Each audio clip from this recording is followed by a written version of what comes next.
Brent, you and I talk a lot about the NFL draft on this channel, especially in this time of year, the months leading up to this.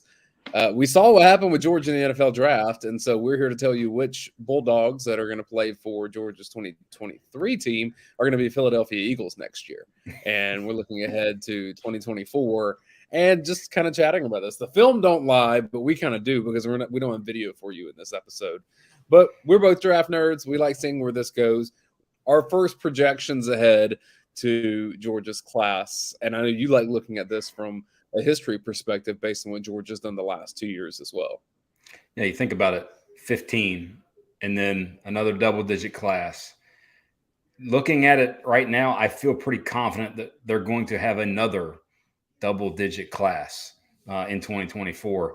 And if kids play great and take big leaps forward, statistically as well as just put what they put on film, that could be even more. I don't know if it has the top end strength as the previous two drafts, but here's the piece of this. We don't know on a lot of this. A lot of these players that we're about to discuss could take a massive leap in the upcoming season and grab the attention of scouts. Because if 2 years ago I would have told you that Stetson Bennett would have been a fourth-round quarterback selection, you would have been laughed out of whatever room you were in. That's just how it goes. What's interesting, I actually looked back trying to find some various things earlier today. I looked back at a piece that I wrote right after the draft last year, and it was looking ahead to who would potentially be a 2023 draft pick.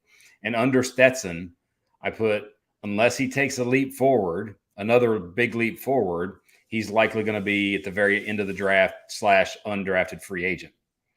Well, he took a massive leap forward from a consistency standpoint.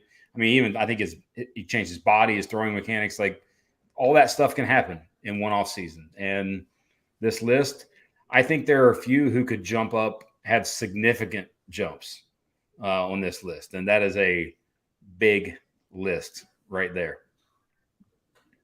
Yeah, I'm going fancy here and just sharing Word doc because, that's how high tech we are. AI is ready for us. It's going to devour us. This show this way. Here's the potential players that could be drafted for Georgia, and a lot of big time names on here. A lot of names with championship experience at Georgia. We're going to try to divide this into who is day one, which is first round pick, day two, second and third round picks, and then the rest of the draft, which for our purposes, I think we have to assume rest of the draft plus undrafted free agent. Yes, I think so. And I think that's a lot of this list is going to right now falls in that realm.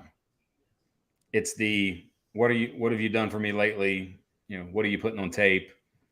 Can you get back to form for, like, for example, right where you had the cursor there on Tyke, can you get back to form post injury, things like that? I think that's going to determine a lot of what these kids do, as well as whether they come out. Like a lot of the guys on that list could come back to school for, another season, senior season, that type deal. Let's start with the guy that I think I'm just going to speak for you. We haven't discussed this beforehand. We haven't shared notes on any of this. Georgia's top pick in next year's draft will be Brock Bowers. I'm pretty confident in saying that. I think you should feel very confident in saying that.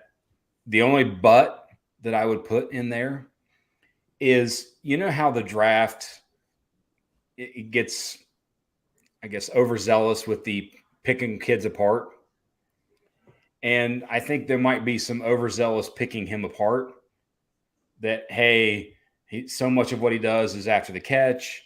He's not 6'6", 6'5", 6'6". He's 6'4". He's not, 250 plus pounds from a size perspective. And then like, hey, those things aren't going to work in the NFL. But that's one of those where you have to, and appreciate BDB there joining us. You have to sort of, and I think his numbers, this year are going to be even better than previous. But step back and be like, all right, the guy's just been the best football player on the field for what will be 2.5 seasons. He would have been the top drafted tight end out of this year's class. I think so. That's easy to say. And I think Dalton Kincaid was great. Issue. And I think he, because of Brock's had shoulder things, but not knee, ankle, back thing. Like I think Kincaid's was a back issue. So no, I agree. He would have been the top drafted tight end this year. But in terms of the butt way, is Mims is the sort of next pick for me that is especially if he has the season that I think he's going to have. Much like Broderick Jones, play a very little bit as a freshman, split time, play, in essence, half of the season as a sophomore, and then full-time starter, play the majority of the snaps as a junior, because the off the bus, the look of a first-round draft pick and top 10 draft pick, this guy. Only concern is that unless something happens, he will go to the NFL with pretty much no experience at left tackle. Right. So would you draft a right tackle in the top 10? What's the kid from Tennessee? Darnell Wright was 11th. I think that, and you think about what is right versus left tackle in the NFL. Well, for example, I talked to, or who was it that Wright got picked by 11, 12, something like that. But I think it was in his division, you're talking about Bears at 10th. 10. Okay, so 10. In his division, Aiden Hutchinson, he's got to go against. Other guys that, hey, like, for example, the Chiefs. What did the Chiefs just do for Jawan Taylor that played at Florida? Paid him $80 million to play right tackle. Because in that division, and that was the thought process I was having actually, is in that division, Max Crosby, Joey Bosa that line up there. So, it's not so much, traditional as the left tackle blind side. That's the guy. But because of the way defenses, especially the way they move around their top edge guys now, right tackle is just as valuable. And there are a few left-handed quarterbacks, which that matters too for blindside purposes. All right, so we got two guys definitively in day one, and that's where I stop with that. I think, could other players in here jump up? Yes, but I think it's going to be difficult. I mean, you look at it, you think in a perfect scenario, could a Carson Beck get up there? He's a what if. If he goes and puts up Stetson level-ish numbers, and also brings the 6'4", 6'5", component to it, that's a possibility. I wouldn't see him as unless he just is just off the absolute chain in terms of his play this season. I wouldn't see him as a top 10 type guy. More, and I think what we saw in this past draft is kind of what we're going to see moving forward with a lot of the youth that's happened to the quarterback position, and where a lot of quarterback positions are actually relatively stable, is 1, 2, 3 max, and then a big drop, much like we saw with Levis. The other sort of two possibilities there in the what if category, if they have just that outlier great season. One is Munden, because athletically he checks all the boxes, but it's just the positional value for what that doesn't get drafted necessarily. Like Quay Walker actually getting drafted in the first round was kind of a shock. Jack Campbell, when he got picked by the Lions this past year in the first round, that's kind of a shock. But the other to me is Cedric Van Pran, because talent-wise, and I wrote about this about a month ago, like the great from him is teaching tape, elite level things. You just don't see it on a consistent basis. Like, he got absolutely dominated for the most part in the playoffs and against Ohio State and then TCU. It's also a position that just doesn't get rewarded for day one. Right. And I don't think any centers got picked in the first round. And even in recent history, the guys that are centers, they tend to move over to guard pretty quickly.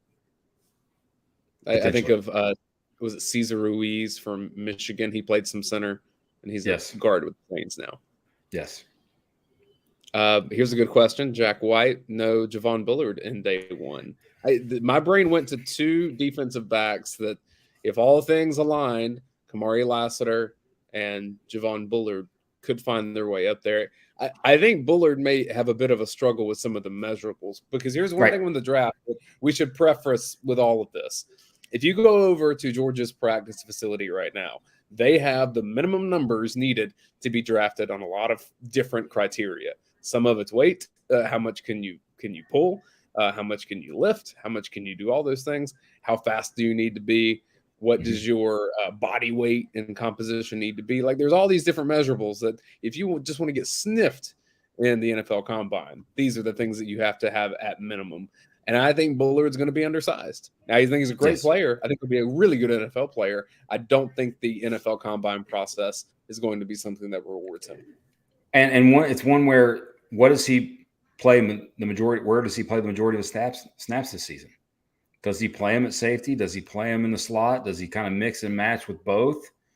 I actually think that might be better for him if he shows a very high, sort of elite level play that you've already seen from the slot, which, by the way, he's the highest graded star since Kirby Smart has come to Georgia. And that's, so that's one thing. But if he's able to display that level of versatility and play both really, really well, a la Brian Branch, but look at Brian Branch, second round, day two guy. So, and who is 6'1", 6 foot, 6'1".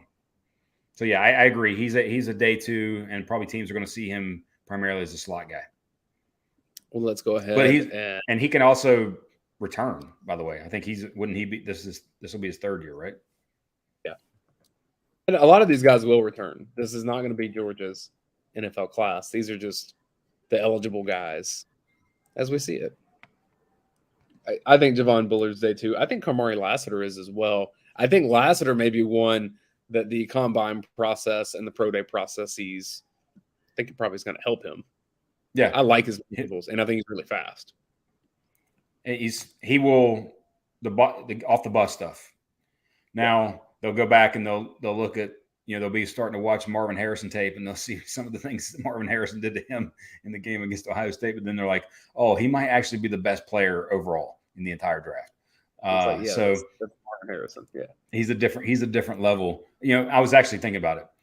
He's the best receiver prospect since Calvin Johnson. You could maybe throw AJ Green in there, Julio Jones, that draft, but outside of that, if you go back and look through history, there's nobody that is that size and that skilled.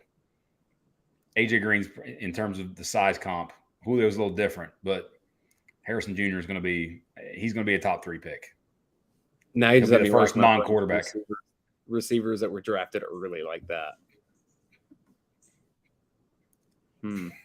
For size, Jamar Chase has been great, but it's not because of it's not the same kind of skill set.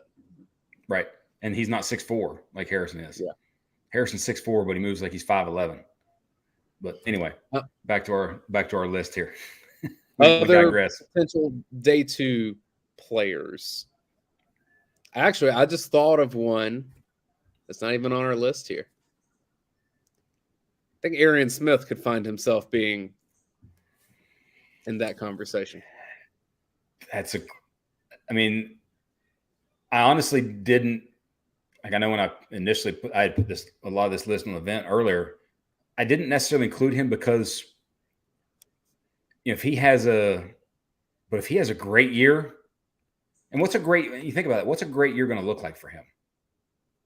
25 catches, run more than one route and be productive, but still running that one route and being amazing at it. Yes. And who did that this year at a level maybe better than anybody's done in a long time? Played for a competitor, nice little rival, Jalen Hyatt. What Jalen Hyatt. Hey, I'm fast. I get open. I run by people.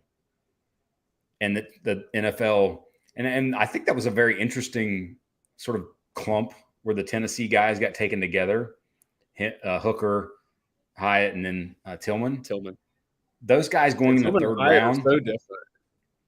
Well, but those guys going in the third round, and howdy, Mr. Silver Britches, those guys going in the third round, I think shows a lot of the projection things. And if Arian goes and runs 4.29, something like that, but he has a great season. I still find, end of day 2, like latter half of the 3rd round, right around 100. You're that 40 right. time is going to be phenomenal. What's the biggest key for him this season? To have that kind of potential and to even consider the draft, stay healthy.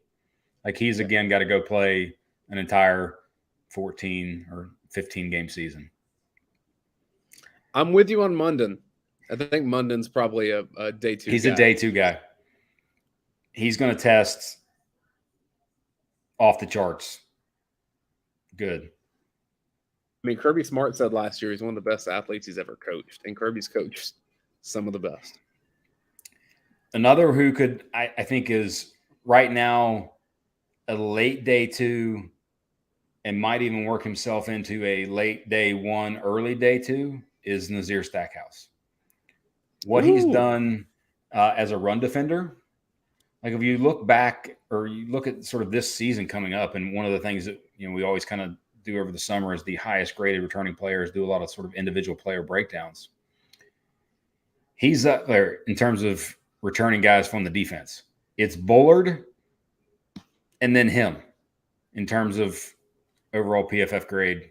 And from a run defense standpoint, now for him, what's it going to be? It's going to be showing development as a pass rusher. His pass rush grade was in the 50s this past year. Not good. But there's value now in the league is actually like, look what DeMarcus Lawrence is a little bit different. He's a unique player, but the league is starting to value defensive tackles who can play the run game insanely well and allow them to play, with a light box. Like Nolan Smith talked about at the Combine, how Georgia does sort of more with less when it comes to box count. And I would say that a lot of these linemen that Georgia's pumped into the league in the last few years, they test a lot better in the process than maybe you would have thought otherwise. And this year that was Robert Beal. I think he helped himself out at the Combine. We've seen that in the past with, I think, Malik Herring was hurt, but he's still in the NFL, I guess is what I'm saying. He didn't get to go through even Devontae Wyatt. Like Devontae Wyatt tested off the charts from a speed, size speed perspective. So I think that's probably it. I mean, Dumas Johnson is more positional value. I don't see that.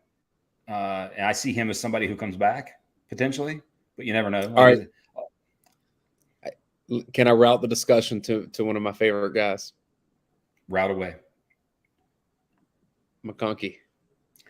I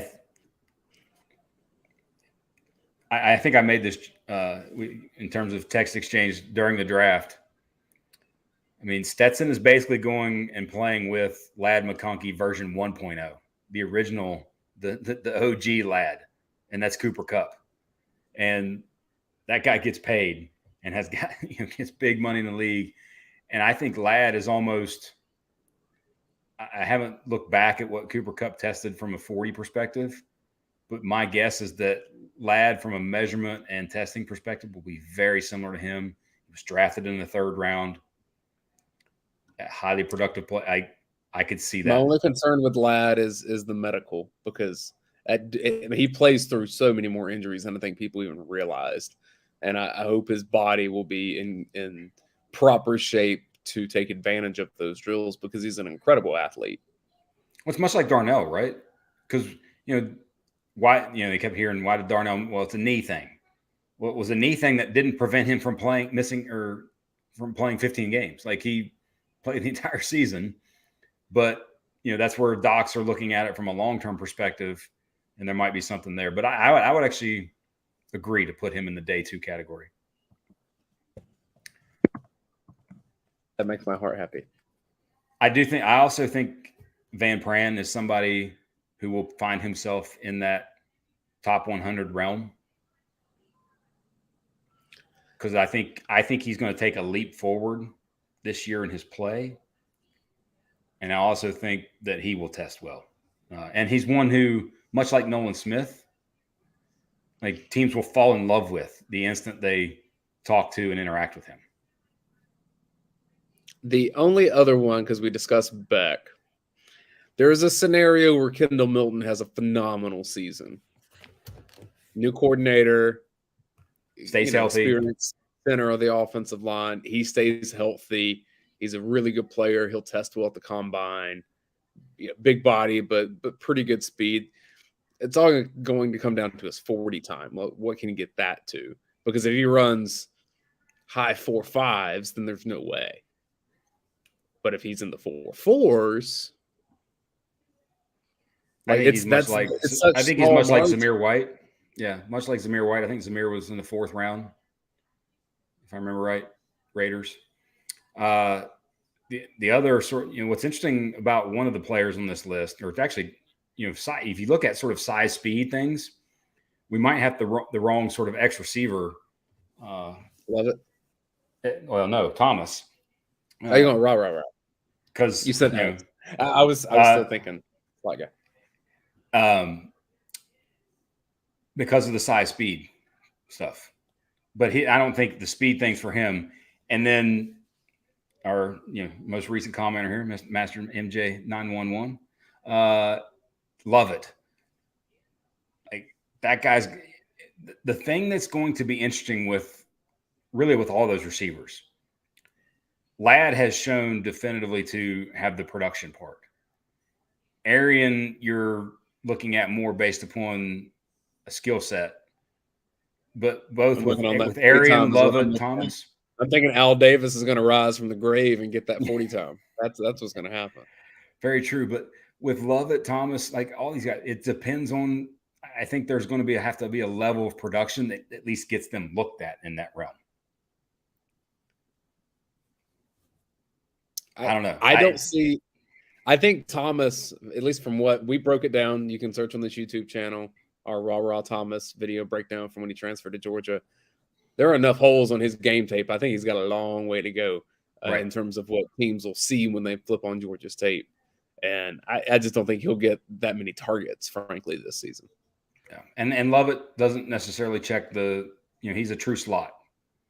Now, you look at if he were in an offense that featured him exclusively, a la Tank Dell, that just got picked by the Texans, where Stroud said, "Hey, I want them to draft you," and they did at the top of the 3rd round, I think it was. If that was in the case, and he, was able to consistently show that, maybe. But at this point, I think we're probably just because of the opportunities to keep them in a day 3 realm. The other thing with Lovett, I think he can help himself the most if he's a really effective returner for Georgia. And I know he's been getting reps there. If he can prove his value in that position, then he does multiple things for an NFL team, and you can rise up the ranks a little bit faster that way. I keep looking. I think Van Pran finds himself day 2. I think that's one. I don't, that list. But you gave me Ladd, so I'll. And it's not anything against Van Pran; it's positional value, and I just don't see right. Well, look. Look at what Whippler from Ohio State. In terms of PFF grades in their tape, very similar. Not necessarily from a athletic standpoint. I think SVP is a lot more athletic there, but he went in the 6th round, I think it was. Yeah. So that one might be hard. It might be it might be one where, barring if he has a season like he's had the past 2, where his grades in the mid 70s and he's still showing somewhat of the inconsistencies, you're looking at a day 3, top of the 4th round potentially guy. Do you see of our day 3 people here? Do you see anyone? I'll call it the Chris Conley, where you're like, oh, I knew you were good in college, but I didn't know you were that athletic. And NFL teams just saw that, and then, you find your way up there. Like, is there a world where a Marcus Rosemy-Jackson is just way more athletic than we thought? Of the list, I think that's a great. I think we would have seen that. He can't leap like Conley could. Yeah, and I think you would have seen that. You would see that in the play. You see the Brinson question is I'm maybe asking, the one. right? Yeah, Brinson is the Brinson. one because of the explosiveness off the ball that he shows. Does he go and, run an insane 40 and maybe his 10-yard split is one of the tops in the interior defensive line guys? That's one. What's amazing about this list, looking at it, is these aren't guys who you have knowns here for the most part. The only true unknown on this list is the quarterback. So I put this question on UGAsports.com to the Dog Vent members, and I just said, what are you most worried about for the season? And I thought, and you don't get this a lot of times on the Dog Vent, but I thought it was a very upfront, nuanced discussion, and a lot of similarities of people saying, I believe in the talent at quarterback, but man, I just got to see it. And I think that that's a very fair point all the way around. I'm a bit more hesitant to lash a lot of the praise on Carson Beck, comparatively speaking to what I think a lot of the country has done already, just because I haven't seen it happen. So I'm definitely in that camp. There are people that will tell you that Carson Beck is a Heisman contender, and that if that's the case, he would be in the discussion to be first, second round pick. I haven't seen that happen yet. I don't think that will happen yet. And I could be very wrong on that. It's a weird spot for me, Brent, because I said last year any Georgia quarterback is going to be in the Heisman race from this point forward because of the talent on this team, and it's a quarterback award. And that was a lot of my justification for saying I think Stetson Bennett can end up at the Heisman ceremony. So that truth is still there for Carson Beck. I guess the difference is I haven't seen Carson Beck do anything near what Stetson Bennett even did prior to last season. Especially, and the only, we've seen him throw the ball and look really good doing it. But when has that happened? True garbage time. And last year was a big leap up. Scenarios. Yeah, last year was a big leap up from the previous year. And you think about what basically led Stetson Bennett to starting the UAB game was, in essence, he wasn't ready. Beck wasn't ready, and Stetson was. But like you said, just from the look of it, size, arm strength, throwing mechanic, all those things. Just the look of it, he looks just a part of like Will Levis to me. Not as thick. See, I don't thick, not as much of a true sort of runner, but just from a throwing standpoint, I actually think he's a little more loose than Levis mechanically, and that I think plays well in the league. And there's something to that with Levis and why he dropped. But yeah, it's 100% have to see it. I'm also not convinced that he's Georgia's starting quarterback anyway. So we'll all find that out together. I mean, we could probably do an entire show and just read comments of, doing who's going to start the most games at quarterback for Georgia this year. Because this season or Georgia career, I guess this season, like, does it's the ultimate unknown for them. Should I think you told me this off air. I'm going to bring it on air. Maybe we talked about it on air. I don't care. Okay. Because we're opening the quarterback Pandora's box. I guess before I do this, let me just pull up this one last time, and then we'll wrap the discussion on our draft picks here. I think we feel pretty good about this being the spot that we leave this at. So that way, in 9 months, we'll come back and look at this video and be like, all right, there's something that we were dumb on here, but we did okay, maybe. Well, let's make the assumption first that all of these guys are in the draft. Yeah. If all these guys are in the draft, I actually think the only one that's truly maybe an undrafted free agent type is Edwards. And he could even sneak into the very end of the draft. But the rest of these guys, Tyke to me is one that. Tyke is the other one to me. That might be of the undrafted realm because of just size, and he hasn't shown enough yet. And yes, I realize he was an All-American at West Virginia, but he's shown this at Georgia different, completely different. You start looking at these other guys. Tate Ratledge will be a 3-year starter for a great team. A lot of good tape out there. Xavier Truss, his versatility will help him. He will test well in the combine. You can't teach that size. Is he a left tackle in the NFL? Absolutely not. Is he a productive player that can help you out late in the season in the NFL? Yeah, definitely can. Milton, talked about that's him. A 6th-round pick. Yeah.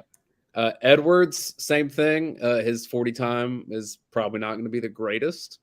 He'll make a squad. He'll play in NFL preseason, and we'll see what happens from there. Rosemary we discussed. Beck we discussed. The receivers we did.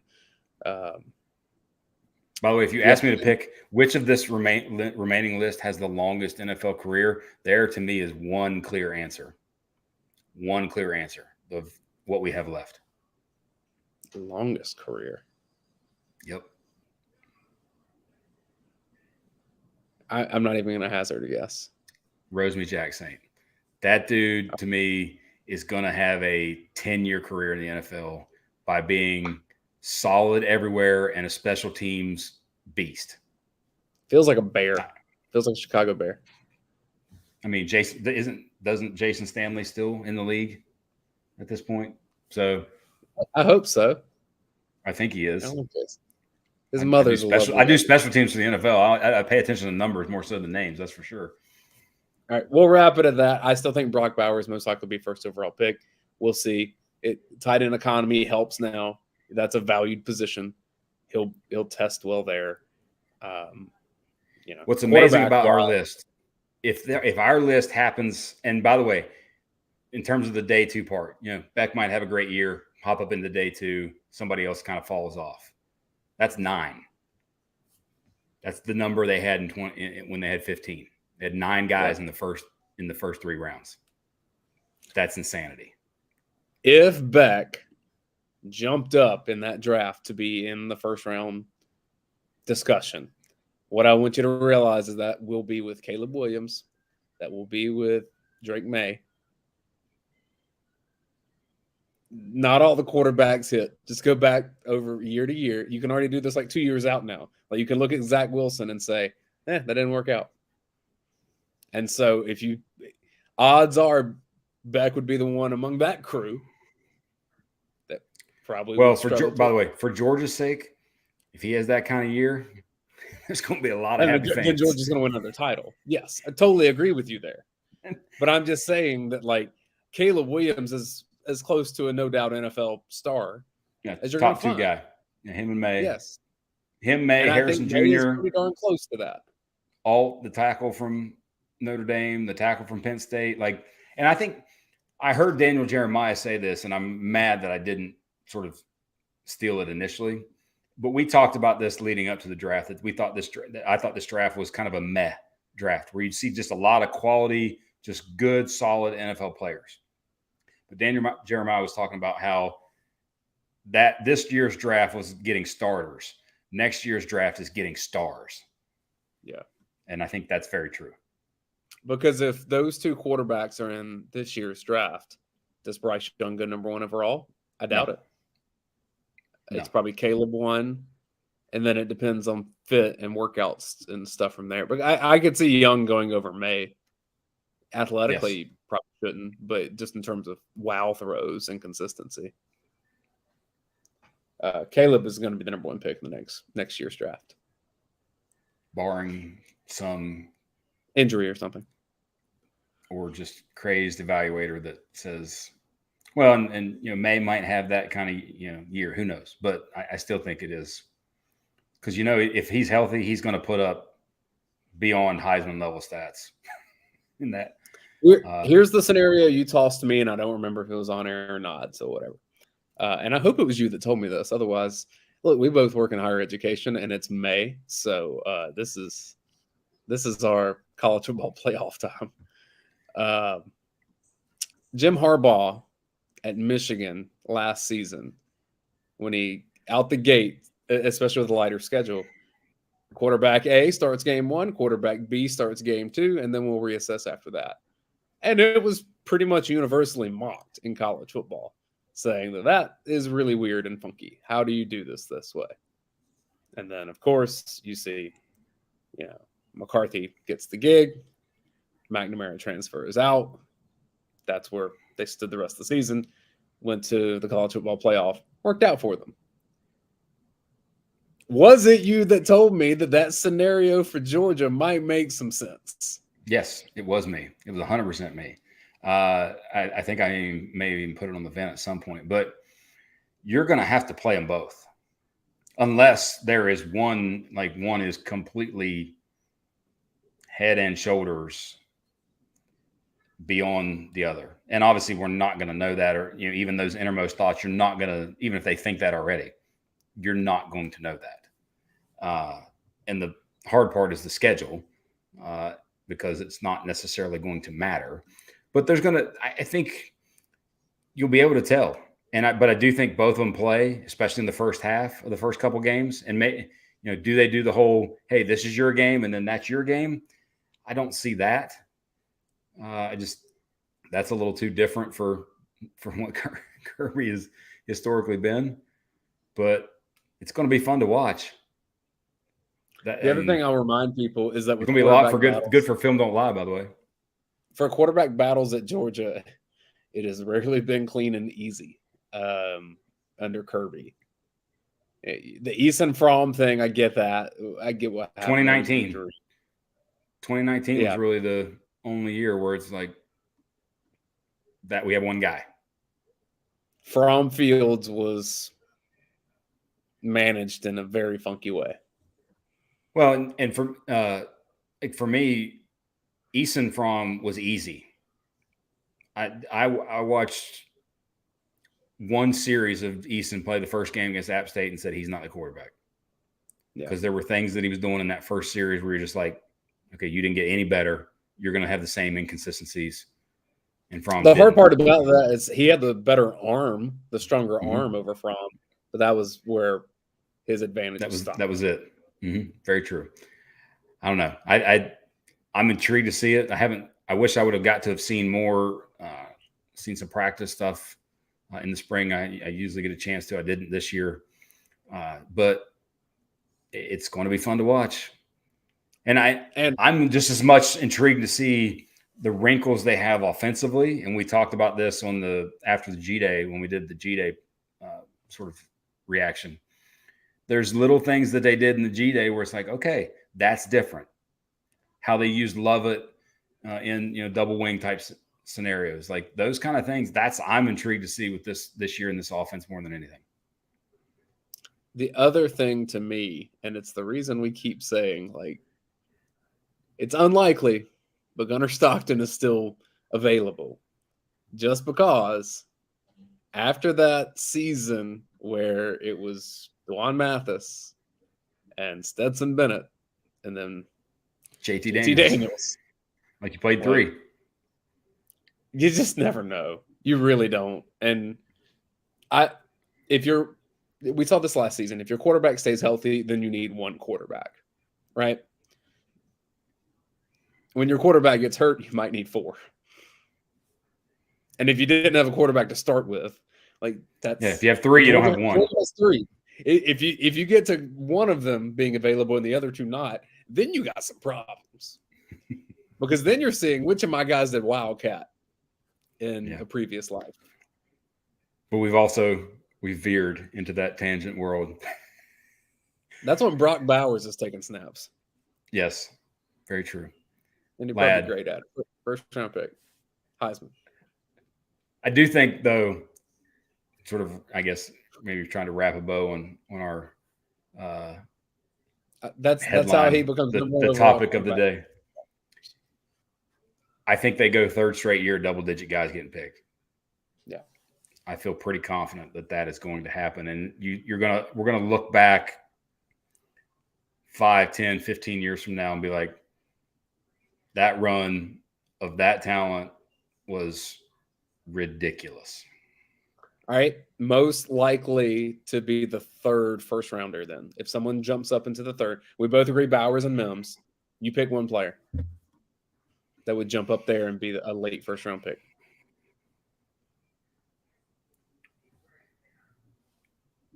How big is Munden? How much does he weigh? I mean, I can tell you what Georgia Dawgs has it 225, something like that. Do we trust that anymore after they listed Broderick Jones at 6'4"? Right. Ridiculous people.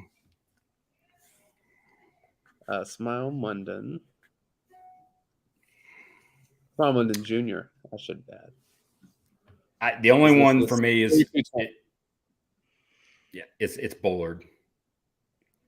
Just because he might be that good to where the 5'11", this 5'10" and a half, whatever that may be, gets overlooked. That would be sort of I think that's actually might even be a better pick than me. So, well, because he checks a lot of boxes. Yeah, this is fun. We get to do draft talk even after the draft. I love it. And we'll save this video and look at it later and see if we were dumb. Probably will be. Hey, we did get a few things right. We did get a few things right for this draft. Levis dropping, Bijan at 8 to the Falcons. Like we got some things right. You called Anthony Richardson like a year ago. Well in advance. I felt pretty good about that one. We've hitched our wagons to some takes that take a while to work out because I was a little earlier on Stetson being a good starter for Georgia. You were there too. Yes. But you jumped on Richardson pretty quick. By the way, after I will say, funny story. So I still remember this, and I couldn't find it. So the day when he got picked, the instant he got picked, not shortly thereafter, that night, something, I went back and searched on the vent because there was somebody on the vent that was betting me that Stetson wouldn't play a snap in the NFL ever. Because I had said that. I said he's likely possibly to be drafted. And this was mid 2021, by the way. So it wasn't even, this was mid part of the season. I said, he might be drafted. I said, and he's definitely going to play in the NFL. And the person's like, all right. And I said, I bet. And they're like, I want that bet. I want action on that. So I kept that, screenshotted it. I have it now for when he actually does get a snap. I'm putting it back on the vent. And NFL preseason counts. That is NFL. So I'm not going to count it. I want regular season. You're going to wait for I'm only going to count regular season. Okay, speaking of the regular season, once you get done watching this, you can go look and see now actually when different teams play, even though you know who they were playing. I just look at who had the best schedule drop because that's a competition now. Who did the funny thing? Yes, it's the social media Super Bowl. Yeah, that's what it is. Thanks for watching, everybody. Subscribe to our channel if you will. We like doing these just kind of casual hangouts and talking Georgia Bulldogs football. Thanks for commenting. Thanks for joining us. Thumbs up, subscribe, all that stuff. We're the most popular Georgia YouTube channel out there. And it's not just because of us, because, I mean, we're cool. I don't think we're that cool.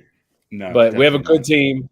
And we have like content coming every day on this thing, which is really cool. Make sure y'all check out the interviews that Coach Donnan and I did with Jeff Wallace and Manny Diaz ahead of Georgia's NCAA Sweet 16. Big weekend. That's in Athens. So if you're around for graduation things, go check out Georgia tennis. We're going to wrap this here. Thanks, Brent. All right. Appreciate it.